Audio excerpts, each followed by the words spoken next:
revenons avec Daniel Simon, mais aussi vos appels. Daniel Simon, donc vous nous dites que vous avez un projet ambitieux pour Marie-Galante. Alors, on a vu concernant les jeunes qu'il n'y avait pas vraiment de quoi les garder sur le territoire de Marie-Galante. Et c'est vraiment un grand défi pour vous, Marie-Galantais, de pouvoir garder votre population. Alors, comment faire, selon vous?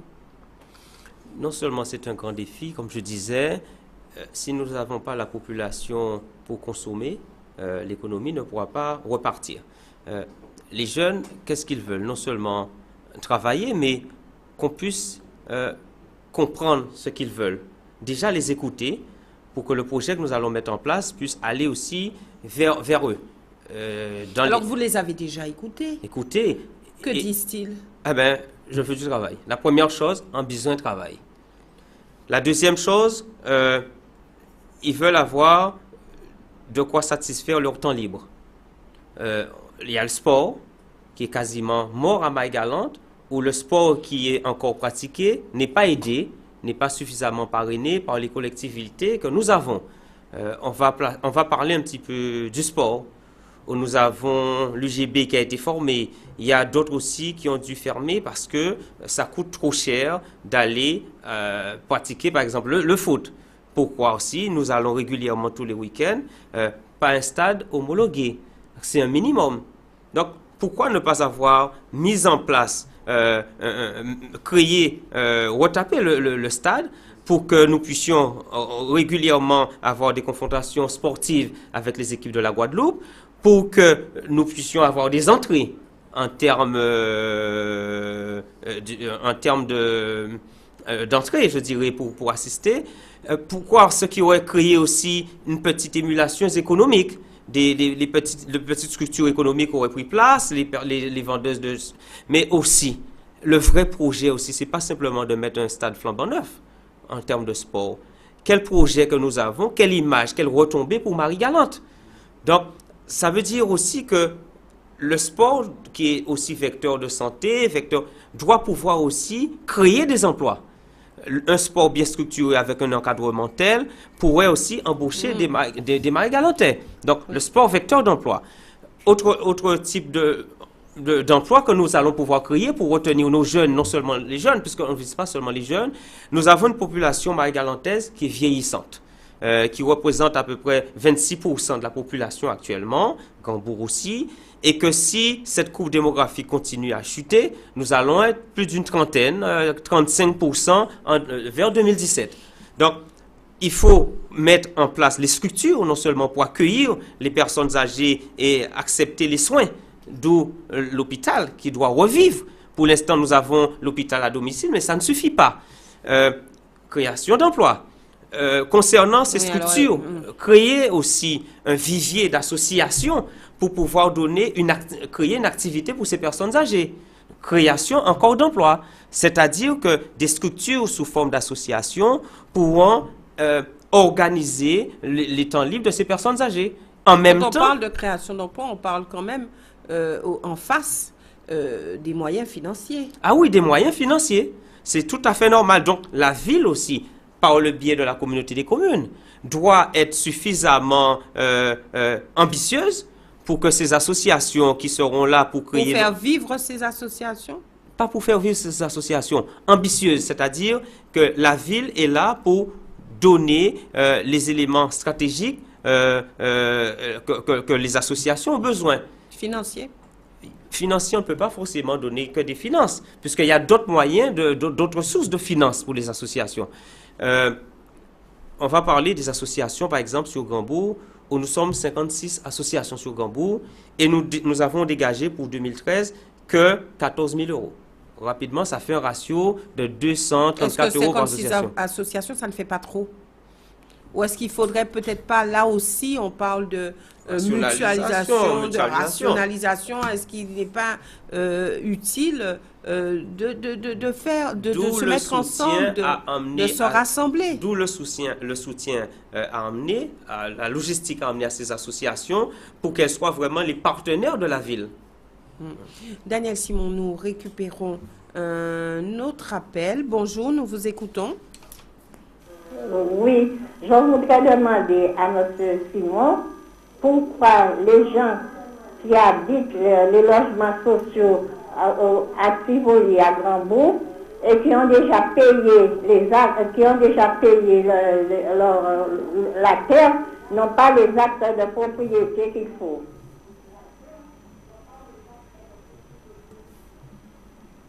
Oui. Voilà, c'était juste cette question, madame. Oui, je voudrais savoir pourquoi les gens n'ont pas les actes de propriété puisqu'ils ont payé à la commune la terre. Merci, madame. Merci, madame. Daniel Simon. Bon, ma réponse va être claire. Ça peut se passer à deux phases. Ou vous avez réellement, donc comme vous avez dit, payé votre terre et qu'on est encore dans un délai récent, donc il faut laisser l'administration agir pour que vous ayez votre titre de propriété. Et si le délai est long, vous devez justement faire preuve de réclamation. Donc c'est simplement ça. S'il y a un souci, effectivement, en 2014, que je vois que vous avez vraiment raison en 2014, de l'autre va être mis au niveau de l'urbanisme. Merci. Oui. Autre appel, bonjour. Allez-y. Monsieur l'intervenant de ce jour, sur la chaîne locale de radio, de télé, c'est quelle chaîne? Canal 10. Vous avez parlé de proximité. Vous allez parler de quoi? De projet. Projet politique, projet social, projet professionnel. Vous allez parler d'association. Vous avez une idée concrète. J'aimerais avoir une notion plus explicite de la proximité selon votre devise. C'est tout. Oui. Alors, Selon votre devise. Ah, voilà. La proximité que... Oui, déjà, bonjour monsieur. Merci pour votre question. La proximité, déjà, c'est la base de notre projet sur Marie-Galante, où depuis le 1er août donc 2012, où nous allons régulièrement vers la population, où nous avons déjà visité 2931 familles, donc foyers, en dehors des personnes que nous rencontrons dans d'autres lieux. La proximité, c'est pas simplement aller voir des gens, rigoler, être un peu populaire. La proximité, c'est un travail réel qui se passe déjà par une écoute, qui passe aussi par quel projet que nous mettons ensemble et ça nous permet aussi de mieux connaître les difficultés de la population. La proximité aussi va être aussi un levier de réussite à partir de 2014. Puisque n'ayant pas les collectivités ayant des difficultés financières actuellement, devront avoir des projets concrets pour la population. La proximité aussi signifie simplement j'aime la population, je vais vers elle, je l'écoute et j'essaye le soir quand je repars, parce que souvent j'ai un cahier et j'analyse un petit peu les réponses qui sont données. Vous ne pouvez pas savoir comment ces réponses sont très riches en termes de données, mais très riches aussi en termes de conception. Ça me permet aussi de réécrire mon projet. Donc en fait, vous faites du porte-à-porte? Je fais du porte-à-porte depuis le... Combien de fois par semaine ou... je vais vous dire, je n'ai pas de jour ou de date. Depuis le 1er août de l'année dernière, je travaille vers la population. J'arrive sans rendez-vous, c'est mon projet, j'arrive sans projet. On me dira qu'à Grandbourg, on ne m'a pas encore vu. Ça a été voulu, puisque d'abord, la population de la campagne, j'y vais d'ailleurs, dans les quartiers, dans les campagnes, parce que... Mais c'est la population de Grandbourg qui votera pour vous. Non, mais quand je dis la campagne de Grandbourg, parce que c'est un moyen de dire, attention, les choses changent avec le mouvement citoyen pour le changement, ne vont pas être privilégiées uniquement la population du centre-bourg. Parce que Grandbourg, sans Ducos, Grandbourg sans la Treille, Grandbourg sans toutes ces campagnes, ne peut pas représenter Grandbourg. Et la politique à mettre en place va être une politique fédératrice, mais qui va équilibrer un petit peu les différents quartiers. Cette proximité aussi qui est mise en place depuis 1 an, comme je vous dis, va continuer encore, parce que ça va non seulement être les déplacements, mais avec l'équipe qui sera mise en place dès mars 2014, nous avons déjà mis une programmation où régulièrement les maires adjoints, l'équipe se déplacera pour voir si ce qui est mis en place a été respecté. Mais pourquoi la proximité aussi? C'est pour pouvoir aussi mettre une certaine visibilité dans le travail que nous faisons avec la population, rendre transparent un petit peu tout ce que nous faisons.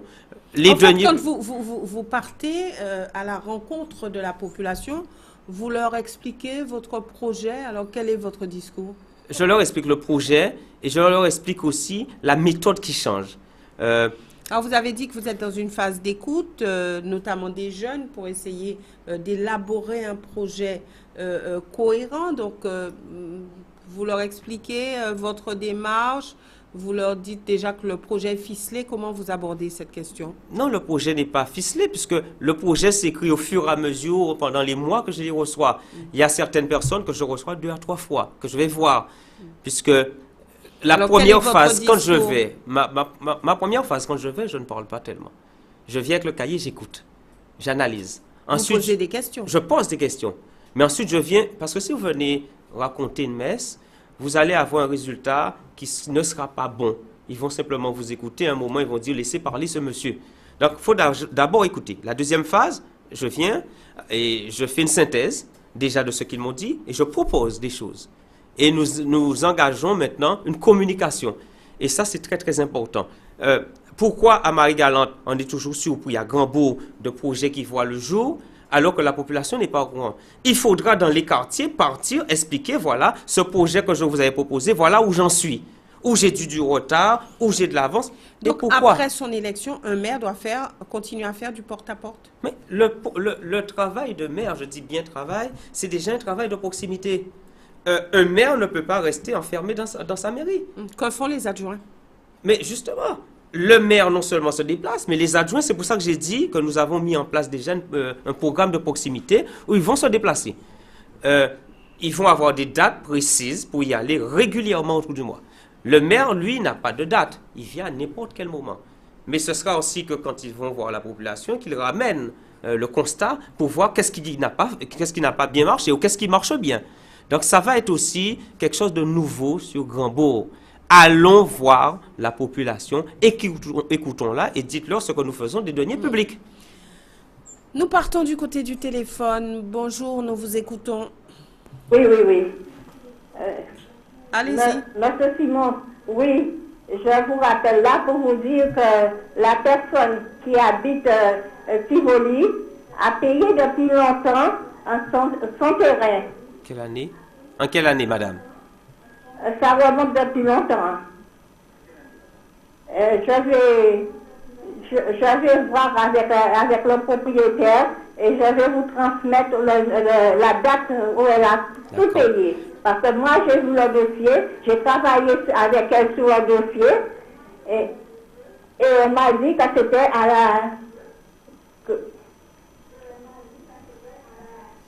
la CEMAD. C'est la CEMAD qui s'occupait de ce dossier-là. D'accord. Alors, ce qu'on va faire, madame, ce serait qu'on puisse se rencontrer. Qu'on puisse se rencontrer pour voir ce dossier où il en est et nous allons le faire bouger. Oui, je vais prendre vos coordonnées. Voilà. Hors antenne.